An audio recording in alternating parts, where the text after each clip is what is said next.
पावसासंदर्भातल्या updates आपण जाणून घेऊया। भंडारा जिल्ह्यामध्ये मध्यरात्रीपासूनच पावसानं दमदार हजेरी लावलेली आहे। ओएसिस फर्टिलिटीच्या तज्ञांनी आयव्हीएफ उपचार पद्धतीद्वारे 1 लाखांहून अधिक जोडप्यांना मातृत्व प्राप्तीचा आनंद दिला आहे।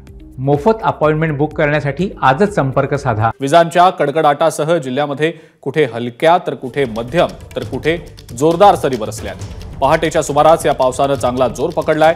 या पावसामुळे जिल्ह्यातले नदी नाले प्रवाहित झालेत। काही सखल भागांमधल्या घरांमध्ये पावसाचं पाणी शिरल्यानं नागरिकांची रात्री चांगलीच तारांबळ उडाली होती। या मुसळधार पावसामुळे ग्रामीण भागातल्या अनेकांच्या घरातील अन्नधान्यासह जीवनोपयोगी साहित्याची देखील नासाडी झाल्याचं दिसतंय।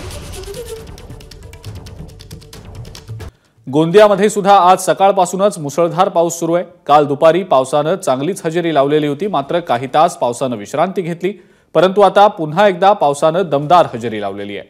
आज मेघगर्जनेसह पाऊस बरसतो आहे। अनेक भागांमधला वीज पुरवठा त्यामुळे खंडित झालाय। विदर्भातल्या अनेक जिल्ह्यांमध्ये सध्या पावसाचा जोर आहे। गोंदिया आणि भंडारा या दोन्ही जिल्ह्यांमध्ये पावसाचा जोर सध्या पाहायला मिळतो आहे। गोंदियामध्ये काही तासांच्या विश्रांतीनंतर पावसानं पुन्हा एकदा दमदार पुनरागमन केलंय।